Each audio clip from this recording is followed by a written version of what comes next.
श्री कृष्णा श्री कृष्णा श्री कृष्णा श्री कृष्णा। गुरुर्ब्रह्मा गुरुर्विष्णु गुरुर्देवो महेश्वरः गुरु साक्षात् परम ब्रह्म तस्मै श्री गुरवे नमः। तस्मै श्री गुरवे नमः।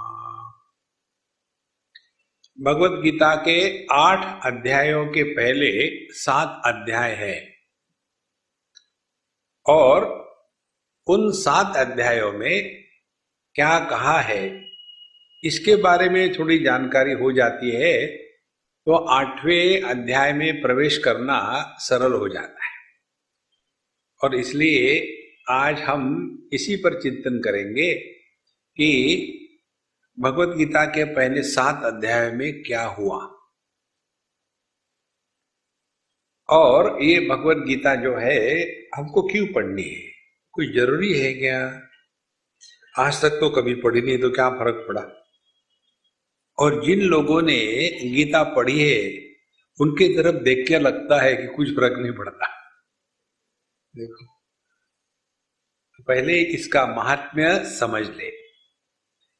देखो, श्रीमद् भागवत महापुराण के प्रारंभ में पद्म पुराण से 6 अध्याय लगाए गए और इन 6 अध्यायों में उन्होंने भागवत महापुराण का महात्म्य बताया है।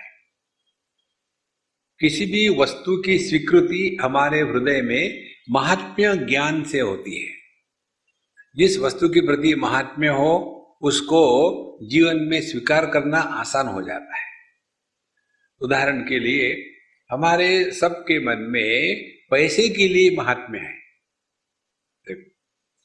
और चूंकि पैसे के लिए महात्म्य है तो हम लोग कभी ये नहीं सोचते यार पैसे कमाना बड़ा कठिन है, मैं नहीं कमाऊंगा।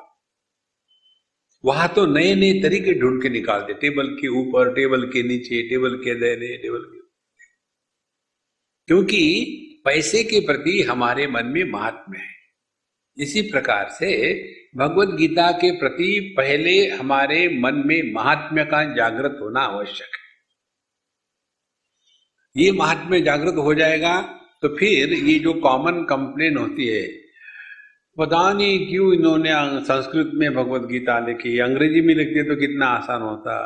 तो जो अंग्रेजी में वो नहीं पढ़ेंगे, जो नहीं उसके बारे में पूछेंगे। जैसे हमारी कुछ पुस्तकें हैं, भागवत पर मेरी कन्हैया नाम से अभी तक कोई 12-13 वॉल्यूम पब्लिश हो गए, हिंदी में है। उसको देख करके हमको पूछते, स्वामी जी ये अंग्रेजी भी नहीं है क्या? अच्छा, दूसरा एक ग्रंथ है, वो ग्रंथ उसका नाम है चिन्मयी, जो संत ज्ञानेश्वर के अमृतानुभव इस ग्रंथ पर हमारी टीका है, वो अंग्रेजी में है। उसको देख करके कहते, स्वामी जी ये हिंदी में नहीं है क्या? अरे जो है वो नहीं पढ़ेंगे। कारण क्या है कि उसका महात्म्य अभी हमारे हृदय में नहीं प्रकट हुआ है। तो भगवत गीता का महात्म्य क्या है, क्यों हम पढ़े? क्योंकि भगवत गीता की जो समस्या है और हम लोगों की समस्या है, एक ही समस्या है, अलग नहीं है। भगवत गीता की समस्या क्या है? हम सभी के सभी अपनों से ज्यादा दुखी होते हैं, दूसरों से दुखी नहीं होते। देखो, ये समस्या है। वहां बताया, मामका पांडवाश्चैव किम कुर्वत संजय, मेरे और पांडु के पुत्र, जहां मेरा तेरा आ गया वहां समस्या निर्माण हो गई। ये जो संग्रह वृत्ति है और संबंध वृत्ति है, दो बातें। संग्रह वृत्ति और संबंध का बंधन, इन दो से जो जकड़ा हुआ है उसके लिए भगवत गीता का औषध आवश्यक है। तो धृतराष्ट्र का चरित्र क्या है? धृतराष्ट्र का चरित्र यह है कि वो कुर्सी छोड़ना नहीं चाहता। धृत माने पकड़ा हुआ, राष्ट्र माने कुर्सी, जो कुर्सी को पकड़ के बैठा है धृतराष्ट्र। माने जो दुनिया के विषयों में इतना आसक्त है कि पूरा जीवन केवल दुनिया के विषय को इकट्ठा करने में ही लगाया है। अब आपने अपने घर जाके देखो, हम आपको गारंटी देते हैं घर में इतनी वस्तुएं ऐसी है कि पिछले 10 साल से उसका एक दिन भी उपयोग नहीं हुआ। एक हमारे मित्र जापान गए थे और वापस आ गए, फिर हमको कहा कि स्वामी जी हमारे यहाँ खाना खाने के लिए आइए वगैरह, गए। अब उनको असल में बताना था, क्या कर रही हूँ, थैंक यू, इसने मुझे ये फोन भेज दिया है, नया मॉडल है क्या? घबराना मत, नहीं लूंगा। उसका हार्ट बीट धड़ धड़ मुझे यहां तक सुनने को आ रहा है। इसको बढ़िया से बढ़िया तुमको रिकॉर्डेड मिलेगा माल।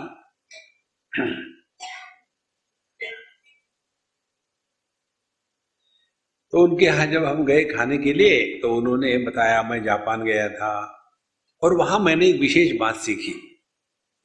जिस वस्तु का बोले हमको इन्वेंट्री मैनेजमेंट सिखाया था, तो जिस वस्तु की हमने पिछले 6 महीने में याद भी नहीं करी, जिस वस्तु का एक दिन भी उपयोग नहीं हुआ 6 महीने, वो वस्तु की आवश्यकता नहीं है, उसको निकाल देना चाहिए।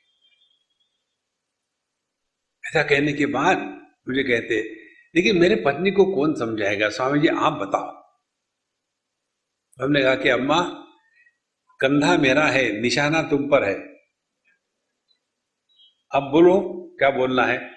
उन्होंने कहा स्वामी जी उनको बता देना पहले ही उन्हीं को घर से बाहर निकल जाना पड़ेगा।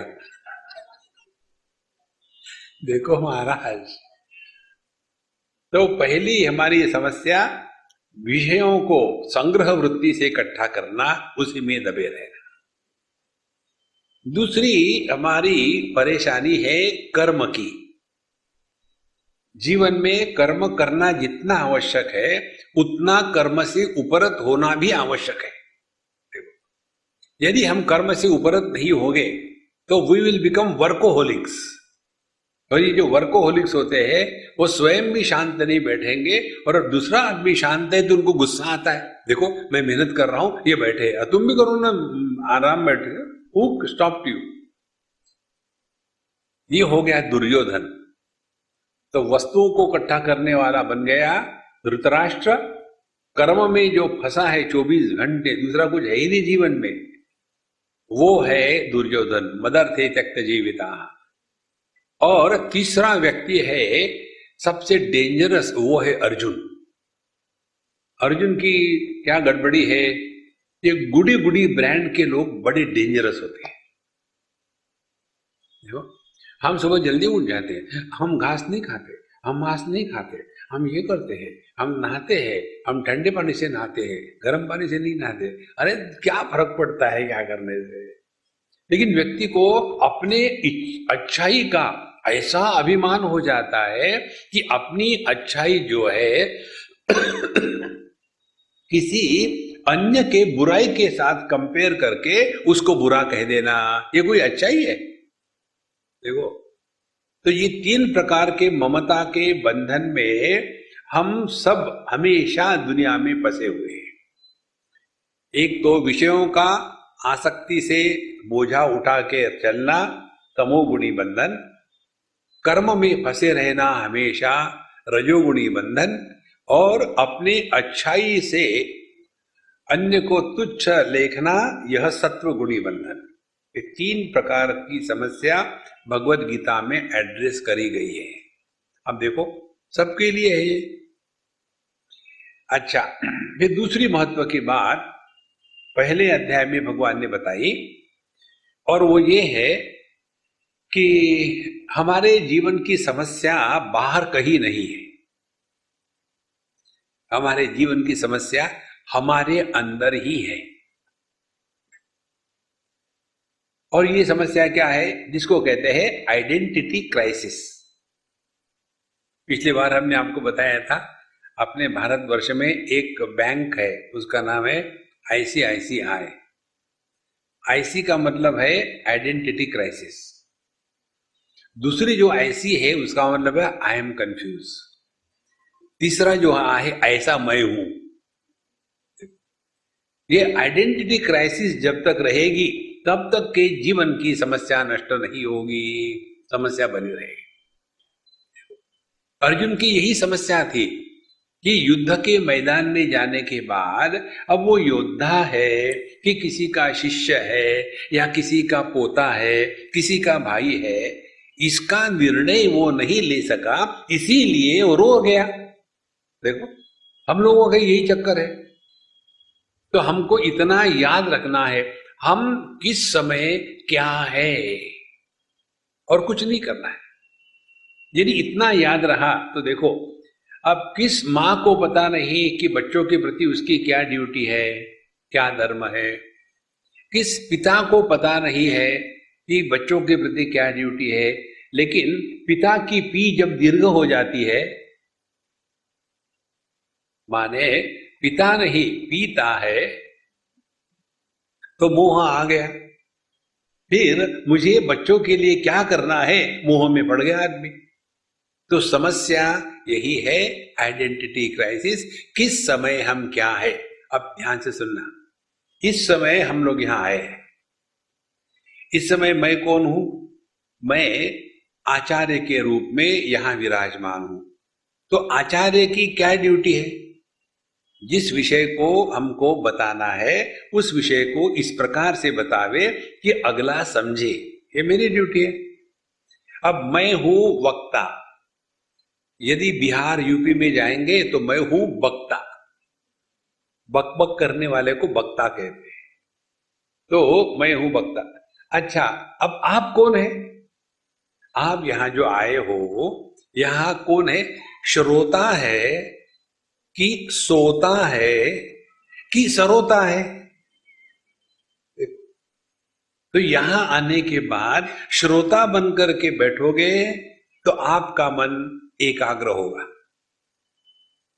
यहां आने के बाद श्रोता के स्थान पर कुछ कहानी सुनी तो तुरंत याद आता है, हाँ मेरी बहू भी ऐसी है, उसको समझाना चाहिए। मुझे लगता है स्वामी जी समझा पाएंगे, चलो उनको बुलाते खाने के लिए और बहू को लगा देते, जरा इसको समझाओ, अकल नहीं है। तो वहां बैठ करके श्रोता बनना है वो तो भूल गए और सांस बन गए। देखो यही सब प्रॉब्लम है जीवन की।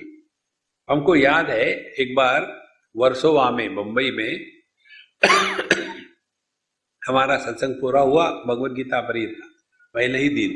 हम नीचे उतरे तो जैसे नीचे उतरे तो वहां एक सिंधी अम्मा आ गई, round figure, no angle, no corner, डुल के आ गई और कहते, स्वामी जी आज का आपका लेक्चर मेरे बहू के लिए फिट था। तो कौन सुन रहा था? सुनने वाला साधक नहीं था, सुनने वाली सांस थी। अब यहां हम श्रोता बन करके आए हैं या सास बहू पति पत्नी भाई ये बन के आए हैं। तो जैसे आप बन के आओगे वैसे आपको ज्ञान होगा। फिर समझो कहा कि देखो मनुष्य के जीवन का सबसे बड़ा शत्रु क्रोध है। तुरंत याद आ गया, हाँ मेरा हस्बैंड भी हमेशा गुस्सा करता है, वो उसका शत्रु, मेरा भी तो शत्रु ही है। खामो खाम कल करवा चौथ करी। देखो ये जो आइडेंटिटी क्राइसिस है, हम क्या है कब समय, इसको केवल याद रखना, बाकी कुछ नहीं। ये बताने के लिए प्रथम अध्याय में अर्जुन के चरित्र से बताया, और फिर इससे इस समस्या, ममता की समस्या से निकलने के लिए द्वितीय अध्याय ने भगवान श्री कृष्ण ने हमको एक सूत्र दिया। ये जो सूत्र है ये संपूर्ण भगवत गीता में ओतप्रोत है, और ये सूत्र है, सुख दुखे समय कृत्वा लाभा लाभो जया जयो ततो युद्धाय युज्यस्व नैवं पापम अवाप्स्यसि। जीवन में समता, यदि रोग ममता है तो उसकी दवाई समता है। समत्वम योग उच्यते। तो वहां भगवान ने कहा कि देखो इस समता को जीवन में आवाहन करना है। सिद्ध सिद्ध्यो समो भूत्वा समत्वम योग उच्यते। तो पूरी भगवत गीता में क्या बताया हमको? यही बताया है, अपने दिमाग का बैलेंस जाने मत दो, कीप द बैलेंस इंटैक्ट। जब व्यक्ति बहुत खुश होता है तो उस समय किसी को भी कोई वचन नहीं देना चाहिए। देखो, कल ये माताओं ने करवा चौथ का व्रत किया तो सभी पति खुश, कम से कम एक दिन तो मेरे लिए कुछ इसने किया है, खुश। उस समय देखो तुमको क्या मांगना है, मैं वचन देता हूं, मैं तुमको दे दूंगा, फंस गए। जब आदमी खुश होता है कभी वचन नहीं देना चाहिए। खुश होना माने अपने मन को या बुद्धि को एलिफेंटाइटिस हो गया, भूल गया है और गलती हो जाएगी। जैसे दशरथ जी ने वचन दिया था कैकेयी को, जब वो खूब खुश हो गए, उसने जो उनको मदद करी थी, बोलो क्या चाहिए, मैं तुमको वचन देता हूं, और पूरा रामायण निकल आया। इसीलिए जब खुश होते हो कभी किसी को वचन मत देना, पहली बात। दूसरी बात, जब गुस्से में हो तो किसी के साथ कोई डिस्कशन मत करना, बिल्कुल नहीं। और जब कंफ्यूज हो तो कोई डिसीजन मत लेना। ये तीन चीजों को ध्यान में रखना है। ये बताने के लिए भगवान कहते हैं इन तीनों से निकलना है तो समत्वम योग उच्यते। मन के संतुलन को हमेशा बना के रखना है। ये उस समय अर्जुन के समय की आवश्यकता थी और आज के समय भी यही आवश्यकता है। समत्वम योग उच्यते। जिसका मन का संतुलन खत्म हो गया है उस व्यक्ति के जीवन में समझदारी की कमी होगी, और समझदारी की कमी होगी तो गलतियों के ऊपर गलती आदमी करते रहता है। अच्छा महाराज, ये द्वितीय अध्याय में बताने के पश्चात फिर तृतीय अध्याय आता है। तृतीय अध्याय में अर्जुन प्रश्न पूछता है कि हे भगवान, मनुष्य गलत काम क्यों करता है? तो उसके उत्तर में भगवान कहते हैं काम एष क्रोध एष रजोगुण समुद्भव महा अशनहा महापापमा विद्धेनम इह वैरिणम। मनुष्य जब कामना के प्रभाव में आ जाता है तो कोई भी काम लो या कामना लो, उसका अंत क्या होगा? या तो हमारी कामना पूरी होगी या तो कामना पूरी नहीं होगी। यदि कामना पूरी हो गई तो लोभ बढ़ेगा, और यदि कामना पूरी नहीं हुई तो क्रोध बढ़ेगा। माने कामना के ये दो विकृत रूप है। कामना मूल कारण है। तो भगवान कहते हैं कि यह काम जो है यही हमारे जीवन के दुख निर्मिति का और गलत जीवन पद्धति का, प्रणाली का कारण है। फिर क्या कहते हैं इस काम को हटाने के लिए हमें देखना है कि ये काम कहां बैठ करके ऑपरेट कर रहा है। जैसे अपने टेररिस्ट बंधु कहां छिपे हैं, वहां जाकर के उनको निकालो और मारो। उसी प्रकार से यह जो काम है यही हमारे जीवन का सबसे बड़ा शत्रु है। विद्धि एनम इह वैरिणम, ये हमारा वैरी है। तो उसको यदि मारना है तो सवाल ये है कि ये काम कहाँ बैठा है? तो कहते हैं इंद्रियाणि मनोबुद्धि अस्याधिष्ठानम उच्यते। यह जो काम है इंद्रियों में, मन में और बुद्धि में बैठ करके हमारे बुद्धि का दीवारा निकाल देता है। तो ये तीनों में, इंद्रिय मन बुद्धि, इन तीनों में ध्यान से सुनना, इंद्रिय स्थूल है, मन सूक्ष्म है और बुद्धि उससे भी सूक्ष्म है। तो यदि हमने इंद्रियों में ही काम को रोक लिया तो आगे संभव है। तो पहले काम क्या करता है? इंद्रियों को जीत लेता है। इंद्रियों को जीतने के बाद फिर वो कामना मन में अटैक करता है। कामना मन में गई, उसके बाद आदमी सेंटिमेंटल हो जाता है। इस घर में तो किसी को फिक्र ही नहीं कि मैं जिंदा हूं या मरी हूं, सब तो अपने में लगे हुए हैं। क्यों, आपको कुछ हो गया क्या? क्या नहीं हुआ? किसी ने कुछ बुरा कहा क्या? किसी ने कब अच्छा कहा है?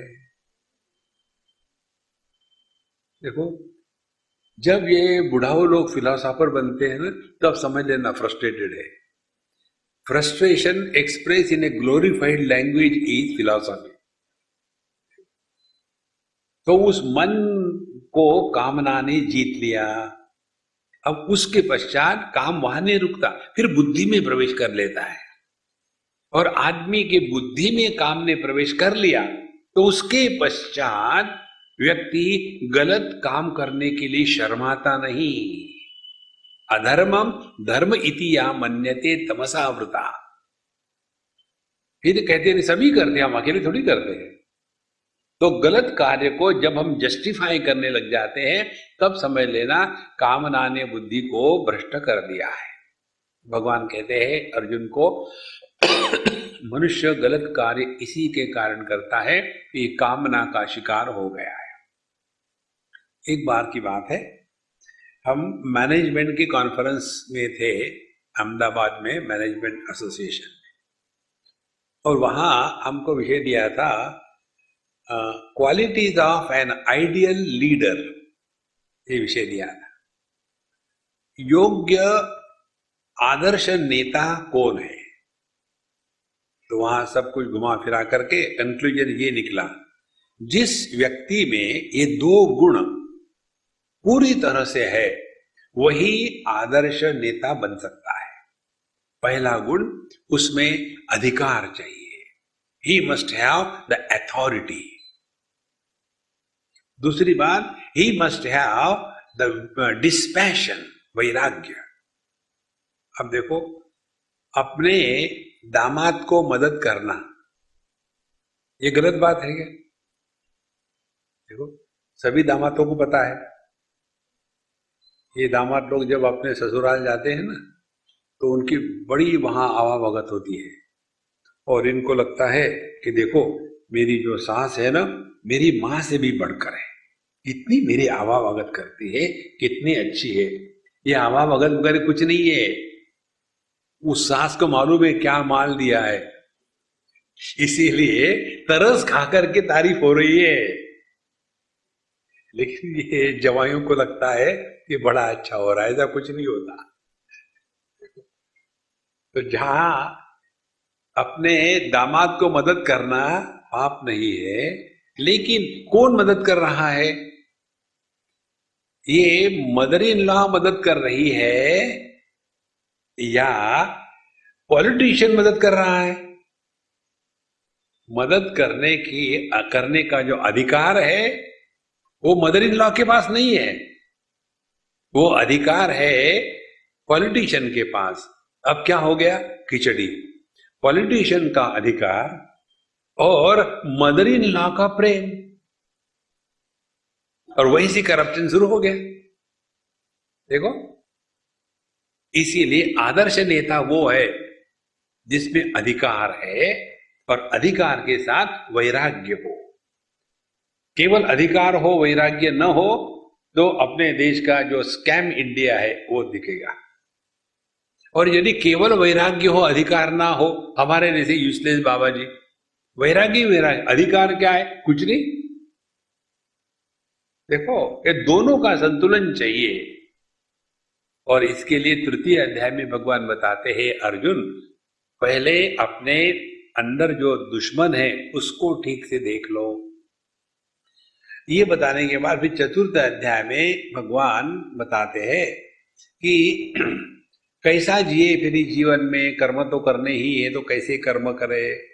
तो भगवान एक बड़ा सुंदर श्लोक बताते हैं, कर्मणि अकर्म यहा पश्येत अकर्मणि च कर्म यहा स बुद्धिमान मनुष्येषु स कृष्ण कर्मकृत। जो व्यक्ति कर्म के माध्यम से आनंद को प्राप्त करने की अपेक्षा नहीं रखता, बल्कि कर्म में हृदयस्थ आनंद को प्रकट करता है। देखो कितनी सुंदर बात है। हम जो भी कर रहे हैं किस लिए करते हैं? कुछ मिले। देखो जैसे मैं आपके सामने प्रवचन कर रहा हूं, अब इसके दो चीजें हो सकती है। एक तो ये हो कि मेरा प्रवचन होने के बाद आप लोग कहोगे स्वामी जी आपने बहुत अच्छा प्रवचन किया, उसके बाद मैं खुश हो जाऊंगा। तो मैंने क्या किया है? अपने जीवन के आनंद को पहले तो आपके जेब में रख दिया। आप कहोगे तभी मैं खुश होगा। और दूसरी बात, प्रवचन होने के बाद माने मैंने अपने जीवन के आनंद को भविष्य में ढकेल दिया। दो बातें हो गई।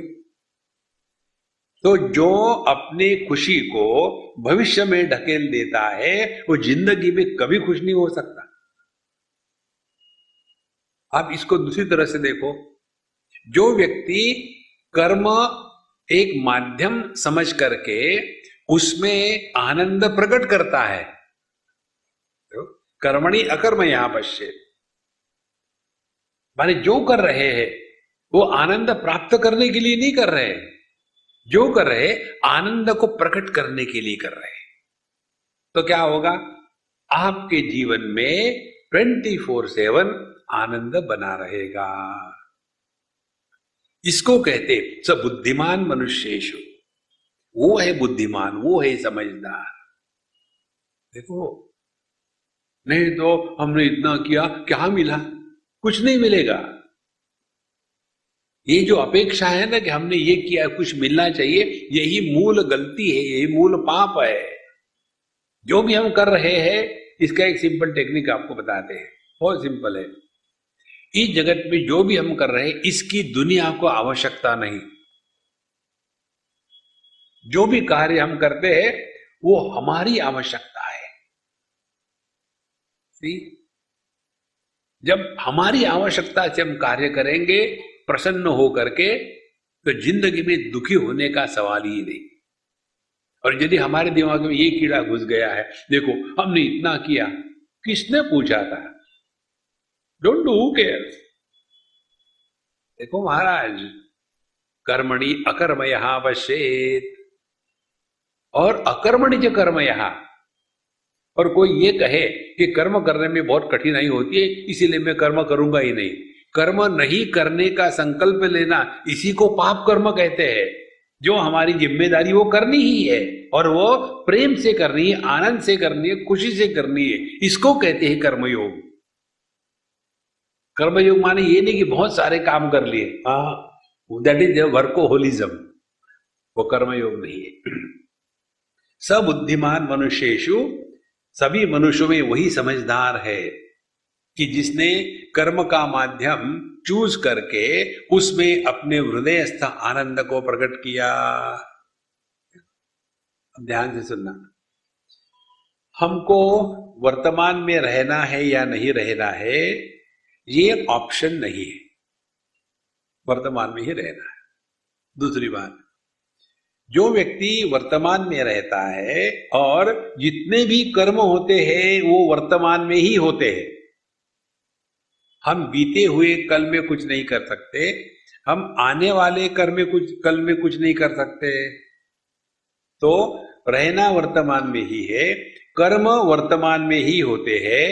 और तीसरी बात, यदि कर्म के माध्यम से आनंद प्रकट होगा तो हम वर्तमान में निश्चित रूप से आनंद में रहेंगे। जो व्यक्ति अब यहां आनंद में है वो 24/7 आनंद में। यदि हमारे दिमाग में ये कीड़ा आया यहां से हम चले जाएंगे गोवा, फिर वहां आनंद करेंगे, तो यहां से जाने की परेशानी, वहां जाने के बाद पता चलेगा यार बाथरूम में पानी है नहीं, अपना ही घर ठीक है। देखो संतो, ये अपने मन की कल्पना होती है, हम वहां जाके खुश होंगे, हम वहां जाके ये करेंगे, कोई नहीं होता। जहां आप हो वही आनंद है। हमको लोग पूछते हैं स्वामी जी आपका हेडक्वार्टर कहाँ है? हमने कहा देखो भाई, हम क्वार्टर हेड से काम नहीं करते, हम फुल हिट से काम कर पाए। तो जहां हम है वही हम है, वही सब कुछ है। कितनी सरल बात है, इसको केवल समझना मात्र है। तो आप जहां हो वहां रहना आसान है, आप जब हो तब रहना आसान है। समझो हमने आपको आपके भूतकाल की कोई बात पूछी, ये हमारा एक टाइम पास का टेक्निक होता है। कई घरों में जाते हैं तो वहां के जो जवान लड़के लड़कियां हैं हमारे साथ बुढ़ाओं को लगा देते हैं। अब हमको तो खाना खाना है, सब सहना पड़ता है। अब ये बुढ़ा हुआ करके पूछते, स्वामी जी आप यहाँ पहले आए थे क्या? नहीं बाबूजी, नहीं आया था मैं। नहीं, हम तो यहाँ शिमला में 1922 में आए। पति उवाच, पति ने कहा।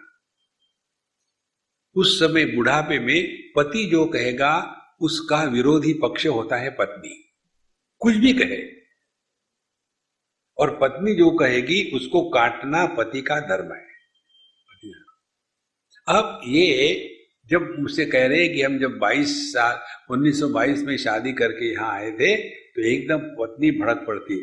22 से शादी करके आए, किसी दूसरे से शादी करी होगी, मेरे से नहीं। नहीं, क्यों गुस्सा करती हम लोग? नहीं नहीं, 22 में नहीं थे हम, 1932 में थे। नहीं नहीं नहीं, 22 में तुम बोल रही हो।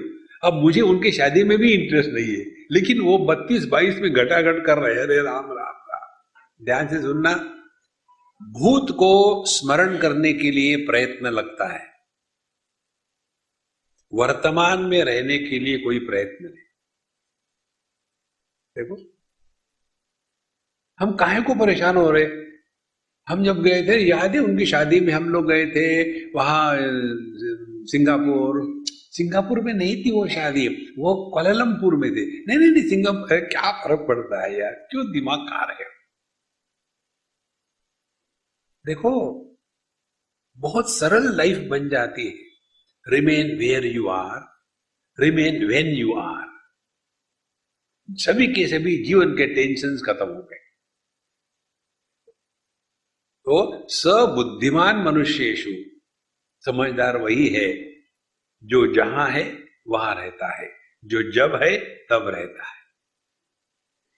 आपके दिमाग पर जीरो टेंशन, लेकिन आप सो नहीं रहे हो। ऐसा मन जो वर्तमान में 100% उपलब्ध है, ऐसे मन के साथ जो जीता है वो 24/7 मेडिटेशन में है। क्योंकि वो ध्यान दे रहा है, ध्यान कर नहीं रहा है। ये ध्यान करने वाले बड़े परेशान रहते हैं। हमको कई लोग मिलते ध्यान को लेकर के, स्वामी जी हम वहां गए थे, उन्होंने कहा कि ध्यान करो। ये जो विपासना का ध्यान करते हैं ना, हमको कई लोग मिले, स्वामी जी आप हमको बताइए, हमने वहां जाकर के ये कोर्स किया वो कोर्स किया ना, बहुत बढ़िया, अच्छा करते रहो, लेकिन कुछ नहीं हो रहा। किसको? मुझे नहीं, पता नहीं कैसे कैसे मन उचट गया है, किसी में इंटरेस्ट नहीं आ रहा है। देखो क्योंकि तुम ध्यान कर रहे हो, करो मत, ध्यान दो। इधर ध्यान देना है। यहां हम बैठे हैं, सत्संग सुनने को आए हैं। इस समय सत्संग सुनने के सिवा अन्य कोई भी कार्य हमारे हाथ में नहीं है, और इसीलिए हम सत्संग में 24/7 100% उपलब्ध होंगे। इधर ध्यान दो, यू आर इन मेडिटेशन। लेकिन हमारी स्थिति क्या है बैठे यहां, वहां चले गए। देखो हमारे जो मेडिटेशन के सेशंस होते हैं ना, उसमें ये महत्व की बात हम बताते हैं। ध्यान करने के पहले रिमेंबर आपको कुछ मिलने वाला नहीं। दूसरी बात, ध्यान करने के पहले रिमेन चेयरफुल एंड हैप्पी। ऐसे नहीं, अरे बाप रे फिर ध्यान करना है, कितना ध्यान करना है, आधा घंटा तो मैं पागल हो जाऊंगी, ठीक है 15 मिनट कर लेना। एकदम प्रसन्नता से, जो काम आप प्रसन्नता से करोगे उसमें थकावट नहीं आएगी। तीसरी बात, जब ध्यान करने को बैठते हैं तो उस समय याद रखना, इस क्षण मैं नोबडी, पति नहीं, पत्नी नहीं, भाई नहीं, बहन नहीं, स्त्री नहीं, पुरुष नहीं, अमीर नहीं, गरीब नहीं, नोबडी। नोबडी माने क्या? नोबडी माने जिसको भूतकाल है ही नहीं।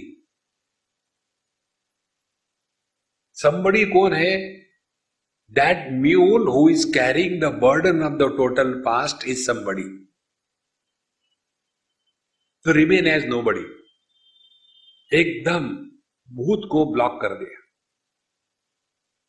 उसके बाद मेडिटेशन के बाद क्या करेंगे, एक भी संकल्प मत लेना।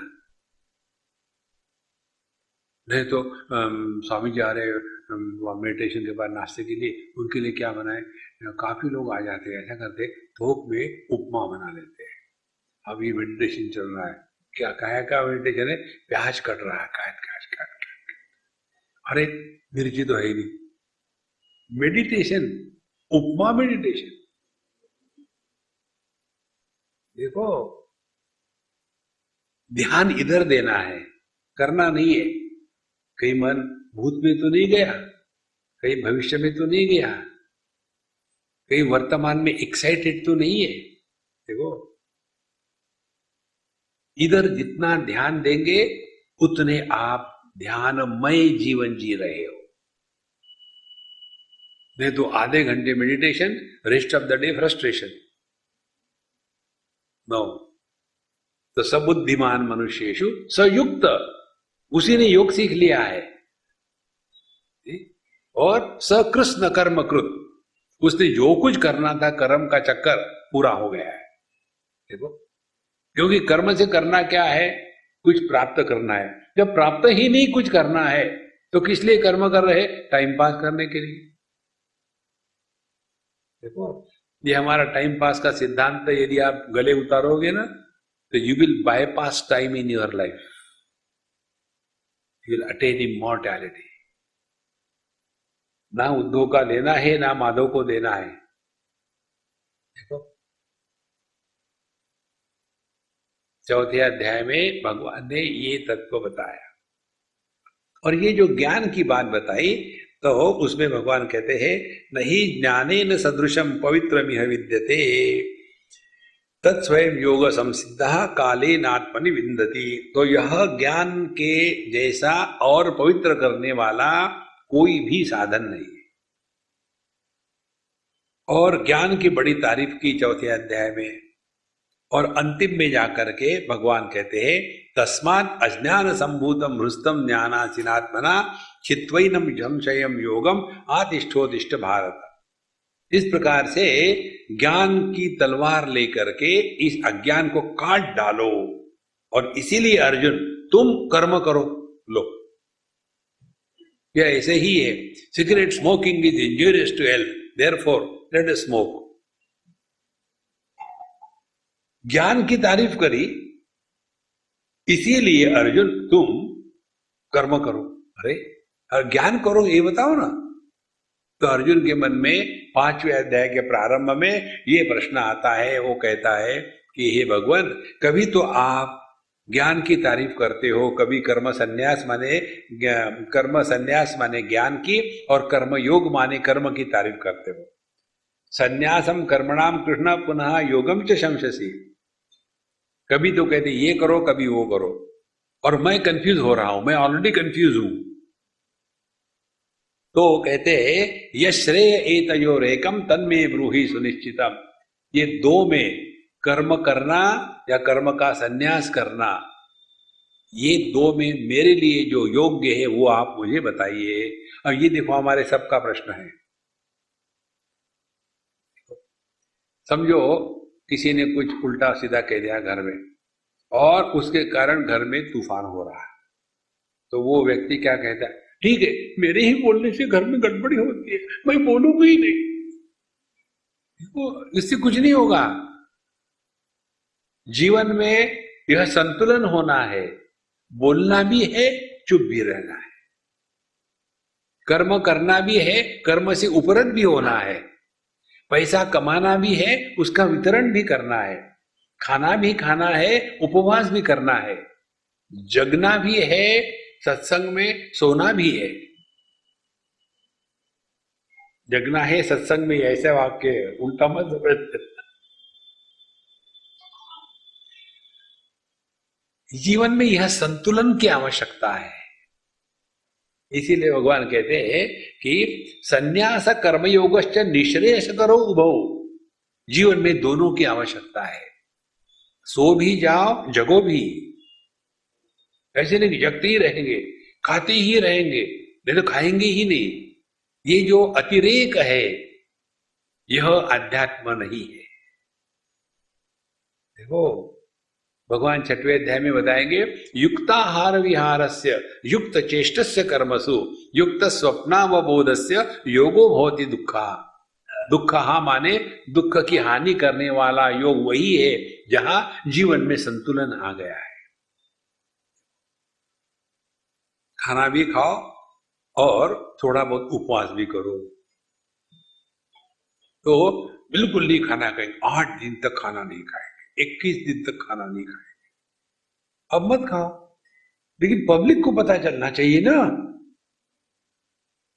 तो फिर एक कमेटी बनवाई कि अमुक गड़बड़ानंद महाराज उपवास कर रहे हैं, पिछले 10 दिनों से उन्होंने कुछ खाया नहीं।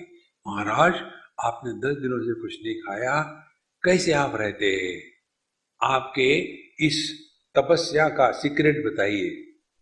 तो गड़बड़ानंद महाराज कहते, मैं दिन में 10 दिन कुछ नहीं खाया हूं, लेकिन रात को खा देता हूं। देखो महाराज, इस चक्कर में मत पड़ना। एक बार उज्जैन में जो कुंभ मेला लगा था, मुझे वो कार्टून बिल्कुल स्पष्ट है आंखों के सामने। तो टाइम्स ऑफ इंडिया में कार्टून आया था और कार्टून ये था, 2 बाबा जी योगी तपस्वी। ये योगी तपस्वी होते हैं, बड़े क्रोधी होते हैं क्योंकि वो जिद्दी होते हैं दोनों। जो आदमी जिद्दी होगा उसका ईगो बड़ा स्ट्रांग होता है। योगी तपस्वी किसी को भी शाप दे देते, they are the mobile shopping centre. तू ऐसा नहीं करेगा तो तुम्हारा सत्यानाश हो जाएगा। नहीं नहीं महाराजा ऐसा करेंगे, सत्यानाश आपका। देखो तो वहां कार्टून था, 2 योगी तपस्वी महाराज, उन्होंने 2 कीले के बेड बनाए, लकड़ी का पट्टा, उसके ऊपर में कील नीचे ठोके और इस पर लेट रहे हैं। अब ये पब्लिक को दिखाने की क्या जरूरत है? पैसा कैसा मिलेगा फिर? अच्छा, उसमें से एक कहता है उठ गया, दूसरा कहता है क्या हो गया? अरे यार मैं देख रहा हूं मच्छरदानी कहीं लगा सकता हूं क्या? एक जगह तो आप कीले के बेड पर सो रहे हो, दूसरी जगह से आपको मच्छरदानी चाहिए, मच्छर काट रहे हैं। ये कोई तपस्या हो गई? ये आध्यात्मिक साधना नहीं है। देखो संतो, आध्यात्मिक साधना एकदम सावध होकर के जीने को साधना कहते हैं। मन पर संस्कार हो रहे हैं, मन में विक्षेप आ रहे हैं, मन के हम गुलाम हो रहे हैं, इधर हमको सावधानी से ध्यान देना है। माने योगिनः कर्म कुर्वन्ति संगम त्यक्त्वा आत्मशुद्ध है, 5वें अध्याय में भगवान बताते हैं। योगियों को कर्म करने का जो प्रयोजन है वो ना तो दुनिया को सुधारना है। ये दुनिया को सुधारने का जो प्रोजेक्ट है ना, इसको ड्रॉप कर डालो। ये दुनिया हमेशा ऐसी ही रही है। अपने जीवन को इसके चक्कर में बर्बाद मत करना। जब भगवान हमको नहीं सुधार सके तो हम दुनिया को सुधारेंगे। देखो महाराज, इसीलिए करना किस लिए कर्म? आत्मशुद्ध है। अंतःकरण को पवित्र शुद्ध करने के लिए कर्म करने हैं। और अंतःकरण की शुद्धि क्या है? समत्वम योग उच्यते। सिद्धि असिद्धियों समो भूत्वा समत्वम योग उच्यते। आप कोई कार्य करो, कभी सिद्ध होगा, कभी नहीं होगा, होता ही है। ये जीवन है, थोड़े गम है, थोड़ी खुशियां। लेकिन ये कल्पना करें, नहीं हमारी जीवन में सुख ही सुख आने चाहिए। आप बंगाली भी हो और रसगुल्ला भी खाओ तो थोड़े समय के बाद चटनी की आवश्यकता होती है। इसी प्रकार से जीवन का रस सभी रसों का स्वाद लेने से है। थोड़ा खट्टा चाहिए, मीठा चाहिए, नमकीन चाहिए, करेला चाहिए, नीम चढ़ा चाहिए, सब चाहिए, तब जाकर के जीवन में आनंद आता है। इसीलिए ये सब के तरफ ध्यान देना, यह योग की बात 5वें अध्याय में भगवान ने बता दी। और इसके लिए उन्होंने एक टेक्निक बताया। टेक्निक क्या है? एक ही है, मन के संतुलन की तरफ ध्यान दो। कहते हैं, विद्या विनय संपन्ने ब्राह्मणे गवि हस्तिनी शुनि चैव श्वपाके च पंडिताः समदर्शिनः इहैव तैः जितः सर्गः येषां साम्ये स्थितं मनः निर्दोषं हि समं ब्रह्म तस्मात् ते ब्रह्मणि स्थिताः। इस जगत में सबके प्रति समान दर्शन हो। देखो, कोई अपना कोई पराया नहीं। तो विद्या विनय संपन्न ब्राह्मण हो, गवि गाय हो, हस्तिनी हाथी हो, शूली कुत्ता हो, चंडाल चंडाल हो, कोई भी हो, सबके प्रति समत्व की बुद्धि। जिसकी बुद्धि समत्व में निष्ठावान हो गई है, उसके लिए जन्म मरण का चक्कर खत्म हो गया। इहैव तैहि जितः सर्गा। अब उसको जन्म मरण का चक्कर नहीं है। देखो, येषाम साम्ये स्थितम मनः, येषाम मनः साम्ये स्थितम, जिनका मन इस समत्व में स्थित हो गया है। ध्यान से सुनना, निर्दोषम ही समम ब्रह्म। परमात्मा सबके प्रति समान है। देखो, परमात्मा जब महात्मा के देह से प्रकट होता है तो पुण्यवान या अच्छा नहीं होता। वही परमात्मा एक टेररिस्ट के माध्यम से प्रकट होता है तो वो बुरा नहीं होता। जो परमात्मा आदमी के देह से प्रकट होता है तो पुरुष नहीं होता, और गधे के देह से प्रकट होता है तो गधा नहीं होता। उसके लिए सब कुछ एक ही है। देखो महाराज, तो इस समत्व में रहना, समता का आह्वान करना, ये हमारे सभी समस्याओं का समाधान है।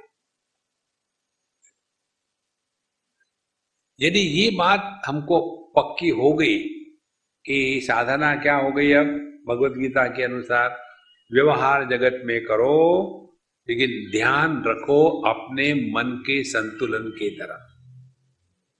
जिसके मन का संतुलन टिका है वही भगवान का भक्त है। जिसके मन का संतुलन टिका है वही कर्मयोगी है।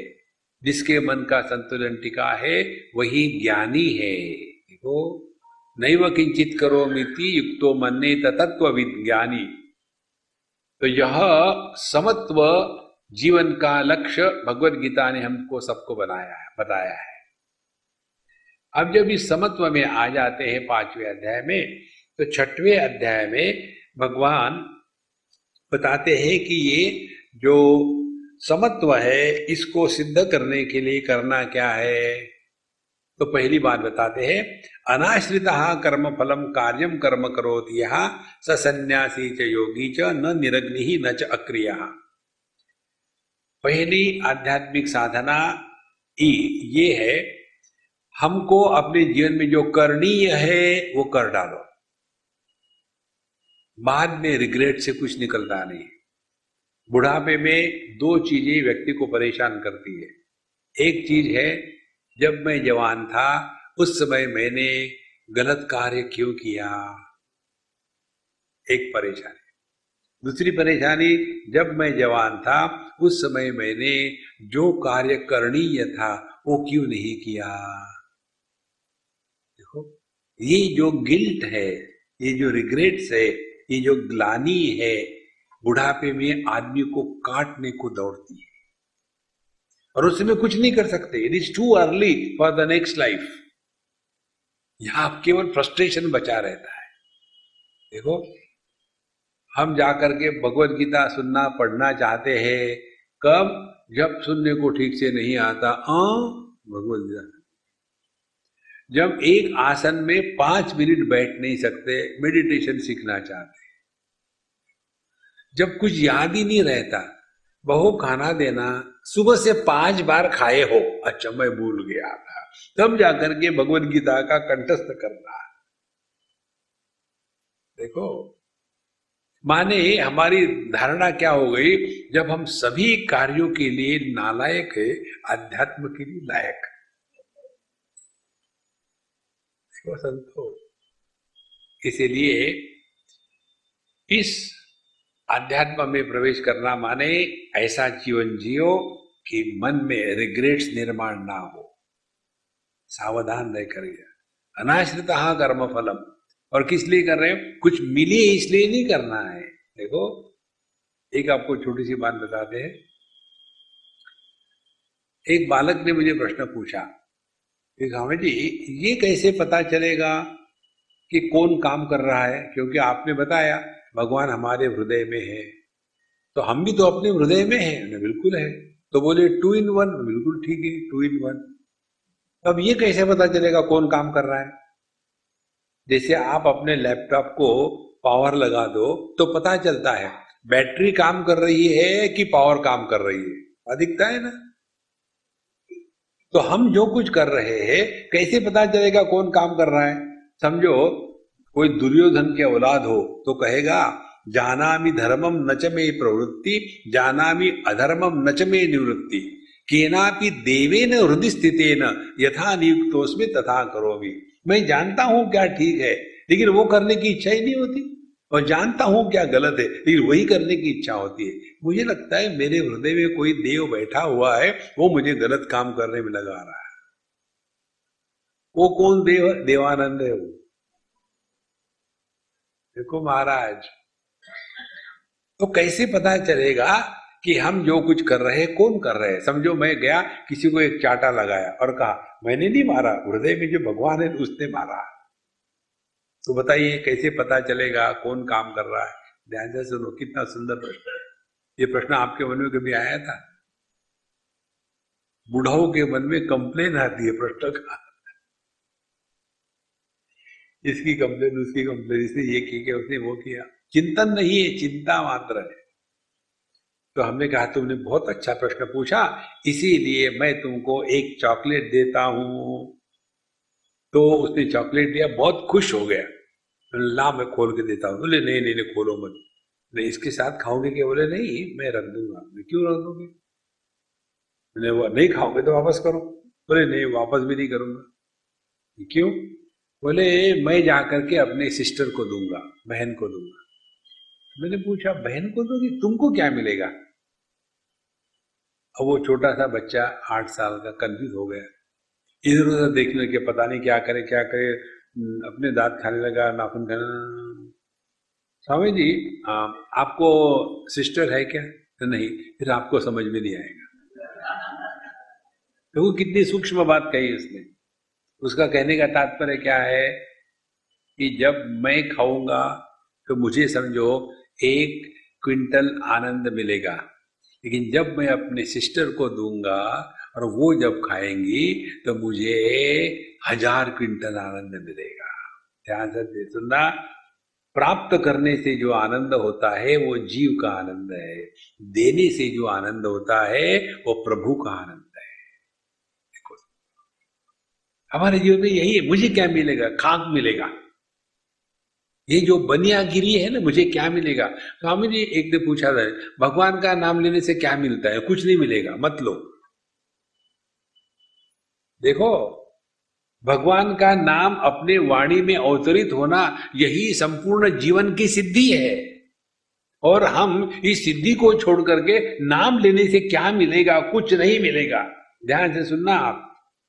यदि आपके मन में ये विचित्र बात हो कि हम साधना करेंगे, मेडिटेशन करेंगे तो सिद्धियां प्रकट होगी, और किसी के कमर को दर्द है, हाथ लगा दिया, कमर ठीक, इस चक्कर में पड़ोगे तो सत्यानाश होगा। हम बता रहे आपको, प्रभु को छोड़ करके कुछ भी नहीं। और प्रभु को पाना माने क्या? ध्यान से सुनना।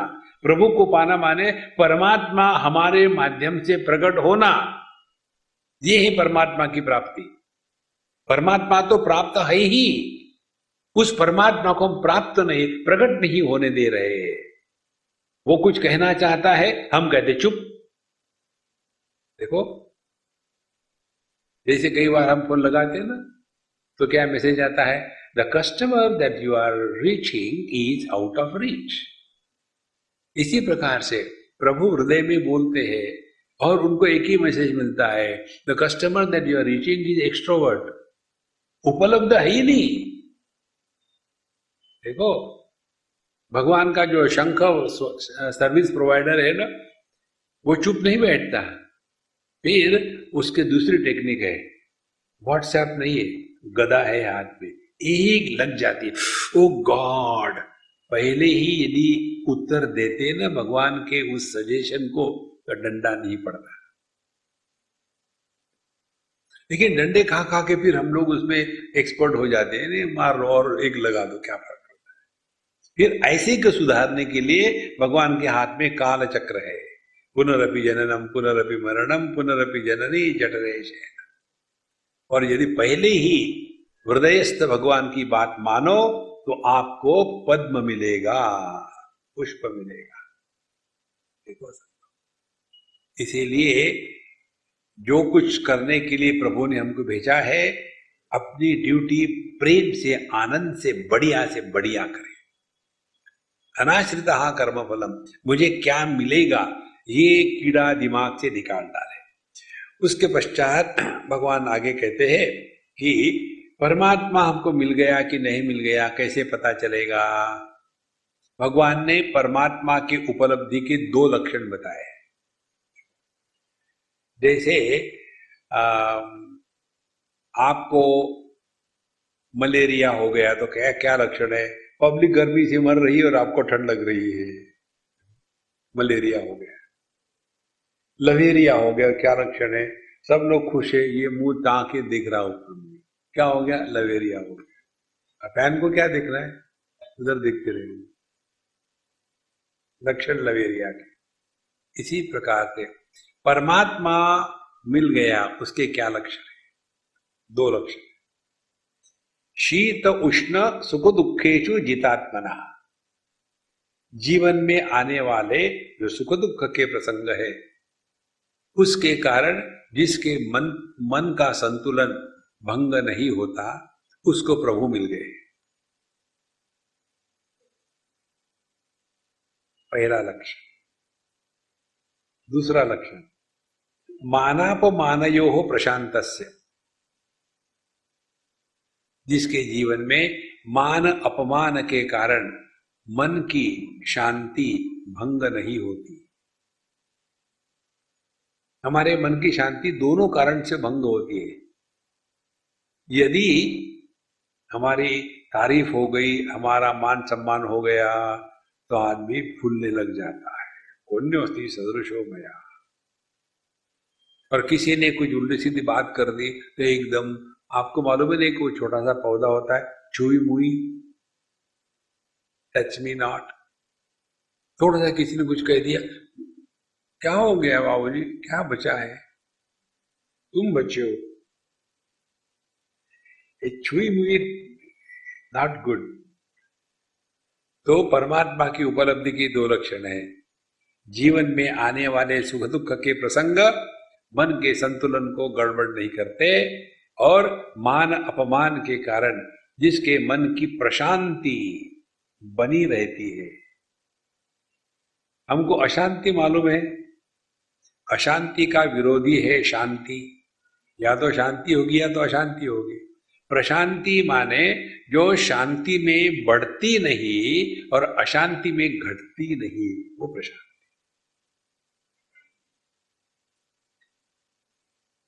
मानापमानयोः प्रशांतस्य परमात्मा समाहितः, उसको परमात्मा मिल चुका है, वह परमात्मा में एक हो गया है।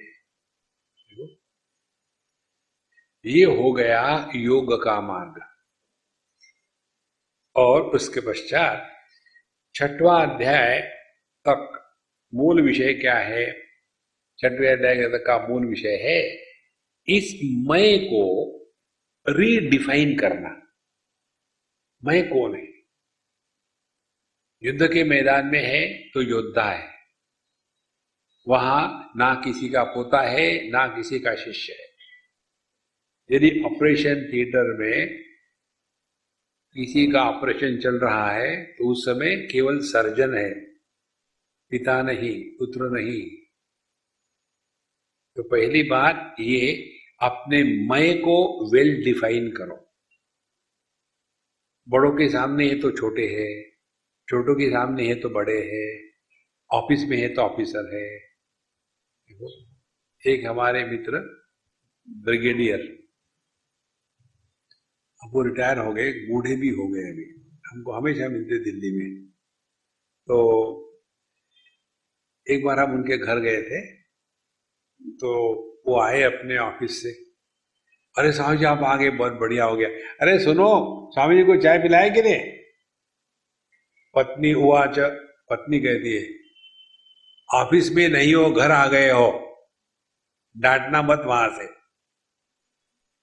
माने उनका ब्रिगेडियर घर में आने के बाद भी उतरा नहीं था। तो उन्होंने, स्वामी जी ये हमारा हाल है। हमने कहा देखो, शेर, तुम जब ऑफिस में रहते हैं ना तो शेर के नीचे गुर्राओ, लेकिन घर जब आते हो भूलना मत, म्याओ म्याओ, पत्नी के सामने बिल्ली बनो, सुखी रहो। यही हमको याद रखना है, बाकी कुछ नहीं करना है। Remember when you are what. कितनी सिंपल साधना है, लेकिन हम भूल जाते क्षण भर के लिए, क्योंकि we have not really redefined our eye. और हम सबको भिन्न भिन्न रोल प्ले करने पड़ते हैं। देखो, दिमाग और तबला हमेशा चढ़ा के नहीं रखते, जब जरूरत है तब चढ़ा, बाकी उतार के रखो ना। हमें आज दिमाग हमेशा चढ़ा हुआ है, नो। ये बताने के लिए पहले 6 अध्याय है। दूसरी बात, ये जो मैं है इसको डिसिप्लिन भी करना है। तो 2 बातें, मैं को रीडिफाइन करना है और मैं को डिसिप्लिन करना है। जिसने मैं को डिफाइन और डिसिप्लिन किया है उसी ने अपने पर कार्य किया है, और वही आध्यात्मिक साधक है। हमारा ध्यान दुनिया में होता है, लोगों को सुधारना है, चक्कर में कभी मत पड़ना। हम जहां आए हैं अपने उद्धार के लिए आए, तो हमेशा दिमाग उधर ही जाएगा। हमें जी आजकल के बच्चे मानते नहीं। हम जब जाते हैं ना यूएसए में उधर, यही बात हमको 10 बार बोलते हैं। हमें जी जब हम छोटे थे अपने माँ बाप का आदर करते थे, उनसे डरते थे। पता नहीं आजकल क्या हो गया, बच्चे बिल्कुल बात मानते नहीं और हमको उनका डर लगता है। ऐसा क्यों हो गया? हम उनको बताते हैं, देखो हम लोग लकी थे, हम लोगों को अच्छे माँ बाप मिले थे। बेचारे हमारे पुत्र, उनको ऐसे दरिद्री माँ बाप मिले हैं कि कौन उनका आदर करेगा। स्वामी जी आप तो हमको डांट रहे हैं। हम डांट नहीं रहे, हम एनालाइज कर रहे हैं। तो अपने मैं को डिफाइन करके रखना है, डिसिप्लिन करके रखना है। और ये दोनों बातें इकट्ठी होने के लिए अब यहां से भगवान 7वें अध्याय से 12वें अध्याय तक दूसरा प्रसंग शुरू करते हैं। और इस मय को डिफाइन किया, डिसिप्लिन किया। ये तीसरी बात है, इस मय का समर्पण करना है। ध्यान से सुनना, मय की मुक्ति नहीं होती। ये हमारे वेदांत शास्त्र का मूल मंत्र है। मय को निर्वाण नहीं होता, मय का मोक्ष नहीं होता, मय से मुक्ति मिलती है। We are talking about freedom from I and not freedom for I. देखो, ये जब तक बात गले उतरेगी नहीं ना, तब तक हम परेशान होते रहेंगे। मैंने इतनी साधना की, कुछ हुआ नहीं, और उसी में लगे हैं। एक सज्जन अपने मित्र को लेकर के हमको मिलने आए, और उस सज्जन को हम जानते थे, और स्वामी जी ये हमारे मित्र है, बहुत बढ़िया बात है, दोस्ती जारी रखो। बोले स्वामी जी इनको कुछ पूछना है कि इनकी, हमने कहा ये गूंगे है क्या? बोले नहीं, बोलने दो उनको। कल परसों मुझे एक फोन आया, कहाँ से, दिल्ली से। पहले एक लड़के ने फोन किया, is it Swami Anubhavananda? Yes. रुकिए एक मिनट, वेट ए मिनट, किसी और को लिया। Is it Swami Anubhavananda? Yes. मैं अमुक अमुक का अमुक अमुक हूँ, और उस समय मैं सो रहा था, मुझे समझ भी नहीं आ रहा। देखो मैं सो रहा हूँ, मुझे कुछ समझ में नहीं आ रहा, रात को फोन करना। तो फिर रात को फोन किया, तो हमारे अमुक अमुक है, उन्होंने ये कहा है, उनको ये है। हमने कहा मैं सेक्रेटरियों से बात नहीं करता, उनको मेरे से डायरेक्ट बात करनी है तो करो, क्योंकि वो क्या कहना चाहेंगे, तुमने क्या समझा है, क्या समझाओगे, ये बकवास है। सीधी सीधी बात करो, there is no intermediate in between. तो हमने उस सज्जन को कहा, ये बोल सकते हैं क्या? बोले हाँ बोलो बोलो। उन्होंने कहा, स्वामी जी मेरे सब चक्र खुल गए, फिर मेरी कुंडलिनी जागृत हो गई, फिर उसके बाद मेरे गुरु मर गए, अब आगे क्या करना है मुझे मालूम ही नहीं, तो इसीलिए मैं आपके पास आया हूं। मैंने कहा भागो। अरे क्यों?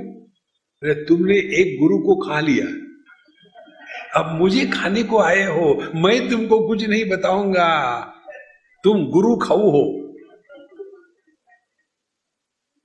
देखो मैं क्या करूं? हमने कहा देखो बटन खुल गए तो क्या करूं, लगा लो। ये अध्यात्म नहीं होता संतो, मैं की मुक्ति नहीं होती, मैं से मुक्त होना है। और ये मैं से मुक्त होने के लिए भक्ति का मार्ग है। देखो, दैवी हेषा गुणमयी मम माया दुरत्यया मामेव ये प्रपद्यन्ते मायामेतां तरन्ति ते। तो अपने इस मैं को हटा देना है, तो इसी में फंसे रहोगे। आपने मेडिटेशन किया स्वामी जी, लेकिन पता नहीं तब से जो हेडेक हो रहा है, भगवान तो नहीं मिले, हेडेक मिल गया। हमने भगवान का एक स्वरूप यही है, हेडेक। ये अध्यात्म नहीं है। देखो संतो, ये इसलिए होता है कि हमारी जो बेसिक अंडरस्टैंडिंग है वो रॉन्ग है। हमको यही बताया है कि हम जीव है, देह के अंदर में रहने वाले हैं, फिर वो एस्ट्रल बॉडी निकल जाती है मरने के बाद, और फिर वो घूम रही है, और वो भी भिन्न प्रकार की होती है। ये 8वें अध्याय में विषय आएगा, उसको विस्तार से देखेंगे। जो योगी होगा, अच्छा होगा, वो ऊपर से निकल जाता है, जो रोगी होगा वो नीचे से निकल जाता है। इस चक्कर में अपने आप को मत नष्ट करो। आदमी उसी में लगा रहता है। इसलिए 7वें अध्याय में इस मैं को गलाने की प्रक्रिया प्रारंभ होती है। देखो, एक सज्जन ने हमको प्रश्न पूछा कि आज मेरे पास घड़ी नहीं है, कितना टाइम हुआ? और कितना बोलना है? 5 मिनट? हाँ, 10 मिनट और। अच्छा, तो हमको अपने इस मैं को गलाने के लिए सब साधना है। तो मैं को गलाने के लिए भगवान 7वां अध्याय प्रारंभ करते हैं, और इस 7वें अध्याय में उन्होंने सबसे पहली महत्व की बात कही, मयि आसक्त मना पार्थ योगम युञ्जन मदाश्रयः असंशयम समग्रम माम यथा ज्ञास्यसि तच्छृणु। ध्यान से सुनना। मैं गायब हो जाता है जब प्रभु प्रकट हो जाते हैं। या तो भगवान रहेगी या तो मैं रहूंगा, दोनों नहीं रहेंगे। जैसे देखो, एक अंधकार का कमरा है, उस अंधकार के कमरे में एक छोटी सी मोमबत्ती हो तो बड़ी प्रकाशमय तेज पुंज दिखती है ना। और वही मोमबत्ती जल रही हो, दोपहर को 12 बजे धूप में रखी हो तो उसकी ज्योति भी नहीं दिखेगी। देखो, जहां प्रभु प्रकट हो गए वहां मैं गायब हो जाता है। यही साधना है। ऐसे नहीं भगवान की इतनी शक्ति है, मुझे भी थोड़ी बहुत मिल गई है, मैं भी दिखाऊंगा भगवान को। नहीं, अपने मैं का समर्पण करना है। और ये गलत क्यों होता है? कि बेसिस रॉन्ग है। हमको यही बताया है कि देखो, जैसे हर जूते की एक सोल होती है, इसी प्रकार हर आदमी की एक सोल होती है।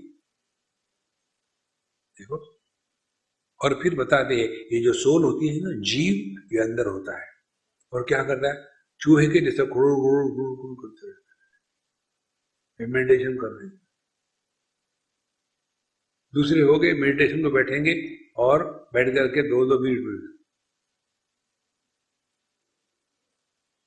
हमको एक ने पूछा भी था, स्वामी जी ये क्या करते लोग मेडिटेशन में, ऐसा ऐसा क्या कर रहे? हमने कहा इसको कहते झटका मेडिटेशन। हम हलाल मेडिटेशन करने वाले, झटके नहीं देते। ये सब मेडिटेशन के कार्टून है, इसका कुछ लेना देना नहीं अध्यात्म से। देखो महाराज, ये इसलिए कि मैं कर रहा हूं, मेडिटेशन कर रहा हूं। क्या करोगे मेडिटेशन करके? सिद्धियां प्रकट, सिद्धि प्रकट क्या करोगे? पब्लिक को दिखाओगे ना, और क्या करेंगे? देखो, एक हमारे मित्र सिंधी, केवल CH आत्मा छोड़ करके एक भी सिंधी गायक नहीं पैदा हुआ आज तक।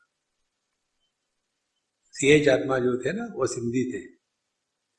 सो जा राजकुमारी तो एक बार हम किसी सिंधी के यहाँ गए, खाना खाने में टाइम था, हमने कोई बात नहीं, हम अखबार पढ़ लेते हैं।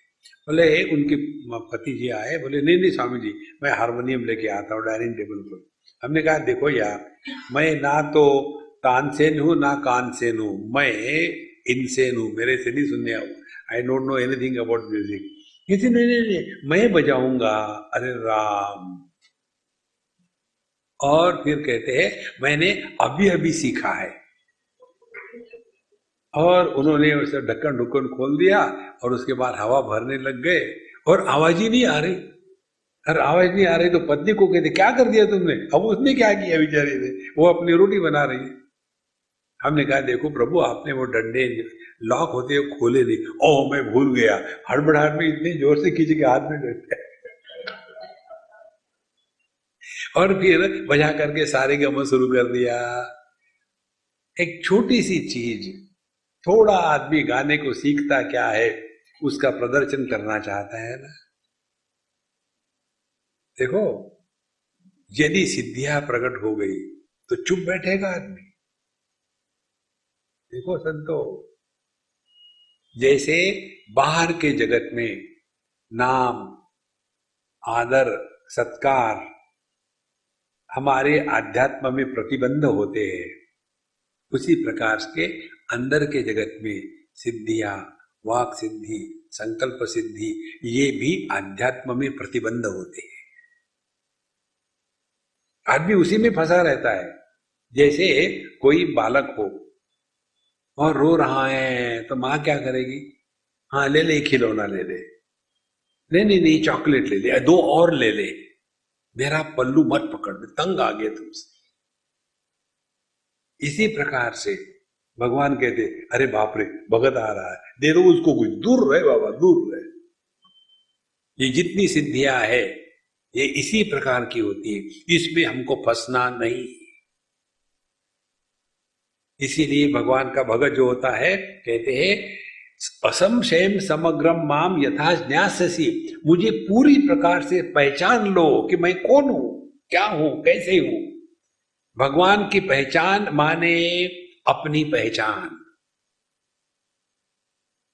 हमने अपने को ही नहीं पहचाना है, हमको यही बताया पापो हम पाप कर्मा। अरे हम काहे के पापी है? साक्षात परमात्मा होते हुए भी अपने आप को पापी कहे, दुखी कहे। देखो, आदमी जब भूल जाता है कि वो आदमी है तो पति बनकर के दुखी होता है। आदमी को इतना ही करनी है साधना। अब पति को आदमी होने के लिए कौन सी साधना करनी पड़ेगी? मैं आदमी हूं, पति नहीं हूं। पत्नी है तो क्या हो गया, मैं तो आदमी हूं। मैं, हाँ, कोई जरूरत नहीं। फिर साधना क्या करनी? पत्नी सामने आई तो वैसा नाटक करो, जाने के बाद फिर शेर। आपको पता है ना एक कहानी, शेर की शादी हो रही थी। उस शेर की शादी में एक चूहा पहुंच गया। चूहा पहुंचा तो शेर ने कहा, बाकी शेरों ने, अरे चूहे तू यहां कैसा आ गया, ये तो शेर की शादी है। बोले शादी के पहले मैं भी यही सोचता था। शादी के पहले अरे को यही लगता कि मैं शेर हूं, शादी के बाद चूहा हो जाता है। जीवन में आनंद ही आनंद है महाराज, केवल अपने आप को पहचानना मात्र है। फिर हमने सोच रखा है कि हम पापो हम पाप कर्मा, हम नहीं। असंशयम समग्रम माम यथा ज्ञास्यसि, पूरी तरह से मुझे पहचान लो तो तुम्हारे जीवन की सभी समस्या खत्म हो जाए। और फिर भगवान ने ज्ञान और विज्ञान, ज्ञान दिया है और उस ज्ञान का एप्लीकेशन भी बताया है। साइंस एंड टेक्नोलॉजी, साइंस माने ज्ञान, टेक्नोलॉजी माने विज्ञान। तो पहले उन्होंने ज्ञान बताया 7वें अध्याय में, मत्तः परतरम नान्यत् किंचिदस्ति धनंजय मयि सर्वमिदं प्रोतम सूत्रे मणिगणा इव। मेरा ना तो कोई कारण है, ना तो कोई कार्य है, ना मेरे जैसा कोई है। ये संपूर्ण सृष्टि मुझमें वैसी ही भास रही है जैसे सुवर्ण के धागे में सुवर्ण के मणि रो करके ऐसे लगता है कि सुवर्ण की माला है, लेकिन असल में केवल सुवर्ण मात्र है। इसी प्रकार से एक ही परमात्मा पर नाम रूप की उपाधि चढ़ा दी तो जगत बन गया, पंचकोशों की उपाधि चढ़ा दी तो जीव बन गया, माया की उपाधि चढ़ा दी तो ईश्वर बन गया। लेकिन ये तीनों उपाधियों को ध्यान ना दो तो केवल परमात्मा मात्र है। यही अंतिम सत्य है जीवन का।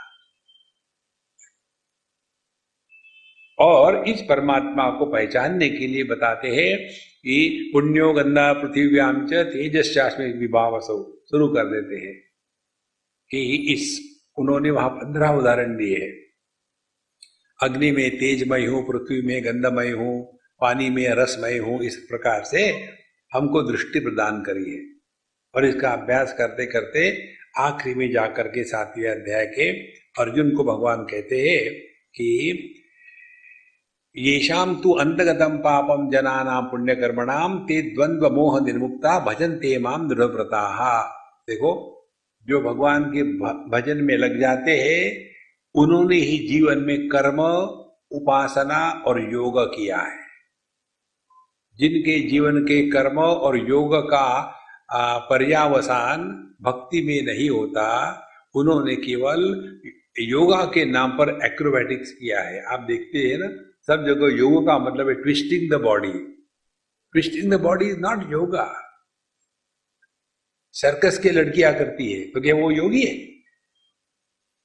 आज मुझे किसी ने व्हाट्सएप भेजा था, बड़ा सुंदर एक लड़का एक लड़की बड़ा खूब एक्रोबैटिक्स कर रहे थे, बढ़िया है वो, दैट इज नॉट योगा। देखो, तदा द्रष्टुः स्वरूपे अवस्थानम, जब हम अपने स्वरूप में निष्ठावान होते हैं तब उसको योगा कहते हैं। इसलिए कि जिन्होंने भजन्ते माम दृढ़व्रताः, फिर कहते जरा मरण मोक्षाय मामाश्रित यतन्ति ते ब्रह्म तद्विदु कृतम अध्यात्म कर्म चाखिलम साधिभूतादि दैवम माम ये साधि यज्ञम च ये विदु प्रयाण काले च विमाम ते विदु युक्त चेतसा। इन्होंने 7 बातें बताई है, मुझे पूरी तरह से पहचानना, माने 7 प्रकार से पूरी तरह से पहचानना। ये क्या बातें हैं, कैसी है, इसको लेकर के अर्जुन अष्टम अध्याय में प्रारंभ करता है। किम तद ब्रह्म किम अध्यात्मम किम कर्म पुरुषोत्तम अधिभूतम च किम प्रोक्तम अधिदैवम किम उच्यते अधियज्ञ कथम कोत्र देहेस्मिन् मधुसूदन प्रयाण काले च कथम नेयोसी नियतात्मभिः। इस 7 प्रश्नों को लेकर के यह 8वां अध्याय विस्तार से शुरू होता है। इसको हम कल देखेंगे। तब तक के लिए हमें आज्ञा दीजिए। ओम पूर्णमदः पूर्णमिदं पूर्णात् पूर्णमुदच्यते पूर्णस्य पूर्णमादाय पूर्णमेवावशिष्यते। ओम शांति शांति शांति। हरि ओम। श्री गुरुभ्यो नमः। हरि ओम।